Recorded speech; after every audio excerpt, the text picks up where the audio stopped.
दोस्तों वेदांता लिमिटेड की बात करें तो कंपनी ने क्वार्टर फोर के रिजल्ट को डिक्लेयर कर दिया है। रिजल्ट बहुत ही दमदार रहा है, लेकिन अब लोगों को अपेक्षा है डिविडेंड की। कंपनी कितना डिविडेंड दे सकती है उसको हमें समझना होगा। ब्रोकरेज फर्म ने क्या अंदाज़ा लगाया डिविडेंड को लेकर, क्योंकि अपेक्षा बहुत ज़्यादा है। डिविडेंड देने वाली कंपनियों में ये सबसे ऊपर है, बहुत ही ज़बरदस्त डिविडेंड देती है। और अब तो कंपनी अपने बिजनेस को भी डीमर्जर करने जा रही है। एक जो कंपनी वेदांता लिमिटेड है वो 5 हिस्सों में बंटने जा रही है, यानी शेयर होल्डर के लिए बहुत बड़ी अपॉर्चुनिटी है।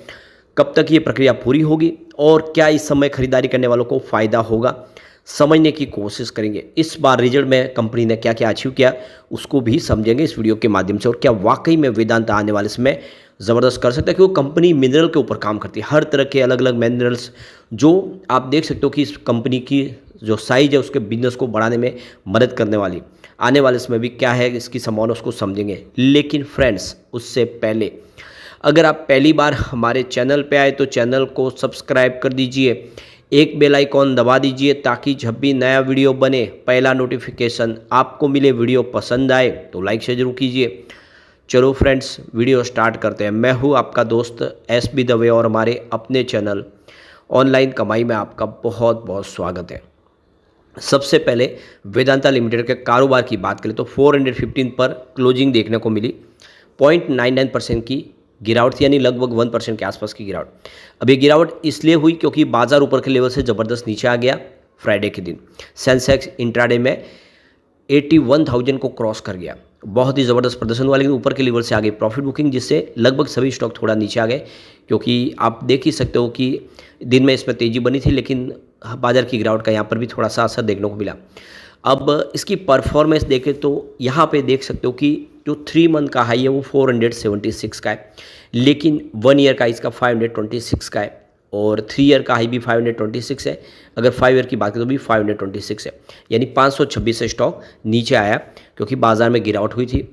3 मंथ का लो इसका 363 का है, और यही इसका 1 ईयर का लो भी है 363 का। और 3 ईयर का लो देखें तो 206 के आसपास है, वहाँ से बेहतर किया है। और 5 साल का जो लो है वो तो मात्र 77 रुपीज़ है, वहाँ से बहुत ही बेहतर किया है स्टॉक ने, अच्छा खासा शानदार प्रदर्शन किया है। अब यहाँ पे देख सकते हो कि वेदांता ने अपना क्वार्टर 4 का रिजल्ट डिक्लेयर किया, और अब इस रिजल्ट को इन्होंने देख सकते हो कि लोगों के सामने शेयर किया है। और इसके लिए यानी अब देख सकते हो कि इन्होंने न्यूज़पेपर के अंदर इस रिजल्ट को एडवर्टाइज के माध्यम से दिया है। तो कंपनी ने आप देखिए फाइनेंशियल एक्सप्रेस इंग्लिश और लोक सत्ता मराठी पेपर में अपना रिजल्ट दिया है। अब ये देख सकते हो कि यहाँ पे इसकी जानकारी आप वेदांता के वेबसाइट पे जाके भी ले सकते हैं और एक्सचेंज पर भी ले सकते हैं। एक बार रिजल्ट को भी समझ लेते हैं कैसा रहा रिजल्ट, जिससे हमें समझ में आया कि वाकई में ये स्टॉक बेहतर है और आने वाले समय कुछ बेहतर कर सकता है। तो सबसे पहले बात करें इस बार रिवेन्यू की, जो 40,551 करोड़ तक पहुंच गया, काफ़ी ज़बरदस्त। पिछले क्वार्टर में ये 39,206 करोड़ के आसपास था, यानी क्वार्टर ऑन क्वार्टर बेसिस पे रिवेन्यू बहुत ही ज़बरदस्त बढ़ा है। और मार्च 2024 की बात करें, ये रिवेन्यू 35,523 करोड़ के आसपास था। तो ईयर ऑन बेसिस पे ज़बरदस्त वृद्धि है, चाहे क्वार्टर ऑन क्वार्टर बेसिस पे या ईयर ऑन बेसिस पे इस बार रिवेन्यू ज़बरदस्त बढ़ा है। और खर्च की बात करें, इस बार 28,989 का खर्च हुआ है, जो पिछले क्वार्टर में 28,011 करोड़ के आसपास था। यानी यहाँ पे जैसे रिवेन्यू बढ़ा उस हिसाब से सामने खर्च भी बढ़ा क्वार्टर ऑन क्वार्टर बेसिस पे। और पिछले साल सेम क्वार्टर की बात करें तो यह 26,942 करोड़ के आसपास था, यानी ईयर ऑन बेसिस पे भी देखें तो आपको खर्च बढ़ता हुआ दिखाई देगा।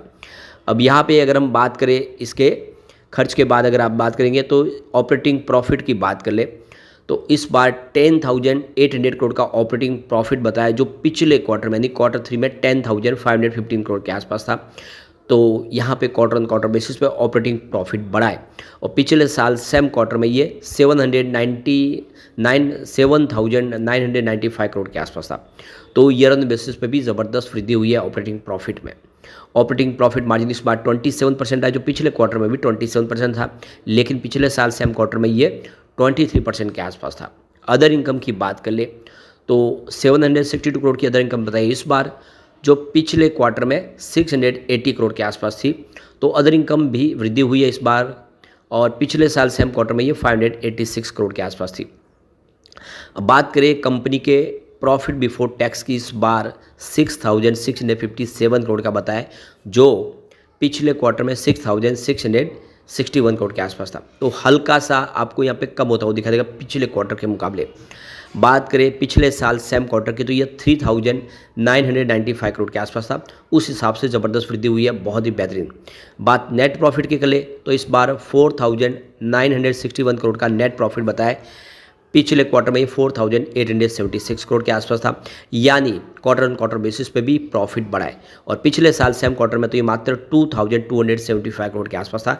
वहाँ से ज़बरदस्त जंप देखने को मिली है, दुगना से भी ज़्यादा नेट प्रॉफिट हुआ है। ईपीएस इस बार 9 रुपये, जो पिछली बार भी 9 रुपये था, लेकिन पिछले साल सेम क्वार्टर में 4 रुपीज़ के आसपास था। कुल मिला के बहुत ही बेहतर यहाँ पे रिजल्ट दिया है। और अब यहाँ पे इंतजार है डिविडेंड का, क्योंकि रिजल्ट के दौरान डिविडेंड का ऐलान नहीं किया गया। तो अब आप देखिए, जो सिटी ग्रुप है ब्रोकेज फर्म का मानना है कि इस बार जो डिविडेंड है वो फाइनेंशियल ईयर 2025 के मुकाबले कंपनी कम दे सकती है, ऐसा उनका अंदाजा है। तो ब्रोकेज फर्म सिटी ग्रुप ने 2026 के लिए जो प्रति शेयर डिविडेंड है उसका 34 रुपीज़ का अनुमान लगाया, यानी उनके हिसाब से 34 रुपये का डिविडेंड मिल सकता है। जबकि वेदांता ने कारोबारी साल 2025 से पहले ही 43.5 रुपये प्रति शेयर का डिविडेंड का ऐलान किया था। तो पिछले साल के मुकाबले इस बार डिविडेंड आपको कम होता हुआ दिखाई देगा। कारोबारी साल 2025 के लिए डिविडेंड का जो अनुमान है पहले ही 61 रुपये से घटाकर 47 प्रति शेयर कर दिया गया है। तो वेदांता ने बुधवार को अपनी मार्च तिमाही के नतीजे जारी किए और नतीजे काफ़ी बेहतर रहे। एबिटाडा में आप देखें तो अच्छी खासी वृद्धि देखने को मिली, करीब 31% की ग्रोथ देखने को मिली। मार्जिन में भी 400 बेसिस पॉइंट का विस्तार हुआ है। तो ये देख सकते हो कि काफ़ी बेहतर प्रदर्शन तो किया है। ब्रोकेज फर्म ने कहा है कि जिंक या लेड एलएमई कीमतों में प्रति टन $100 की बदलाव से वेदांता के एबिटाडा पर 2% उचित भाव पर 18 रुपये प्रति शेयर का असर पड़ता है।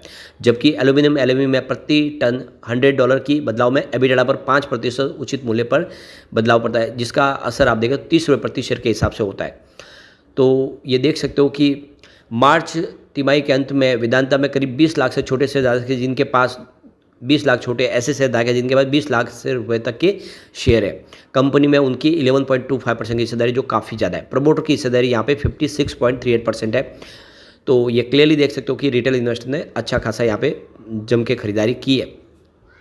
दूसरी तरफ देखें तो ब्रोकेज फर्म नोमा ने भी अपना अंदाज़ा लगाया है कि यहाँ पे क्या इसकी डिविडेंड रह सकती है। तो यहाँ पे देखो कि ब्रोकेज फर्म को उम्मीद है कि एल्यूमिनियम की लाभप्रदता मजबूत बनी रहेगी। एल्यूमिनियम की कम कीमतों की भरपाई एल्यूमिनिया की कम कीमतों से होने से संभावना है। ब्रोकेज फर्म को उम्मीद है कि वेदांता लिमिटेड वित्त वर्ष 2026-27 में प्रति शेयर 30 रुपये डिविडेंड दे सकती है। तो यहाँ पे नोमा के हिसाब से 30 रुपये का अंदाज़ा है और यहाँ पे देख सकते कि सिटी ग्रुप ने 34 का अंदाज़ा लगाया है। तो वेदांता लिमिटेड की हिस्ट्री देखें तो वेदांता लिमिटेड 9 सितंबर 2030 से अब तक 43 डिविडेंड घोषित किए है। पिछले 12 महीनों में वेदांता ने प्रति शेयर 43.50 रुपये का इक्विटी लाभांश घोषित किया है। इस हिस्ट्री को देखकर लगता है कि ब्रोकेज हाउस ने इस बार डिविडेंड का अनुमान करीब सही लगाया है। वेदांता के बिजनेस पर नजर करें तो वित्त वर्ष 26 में कोयला खदानों को छोड़कर सभी निर्धारित विस्तार शुरू हो सकते हैं। इस बात को ध्यान में रखते हुए नोमा ने वित्त वर्ष 25-27 के दौरान वेदांता के लिए प्रति 20% एबिटाडा CAGR का अनुमान लगाया, जो 60,500 करोड़ रुपये तक पहुंच जाएगा, जो अधिक मात्रा में कम उत्पादन लागत से प्रेरित है।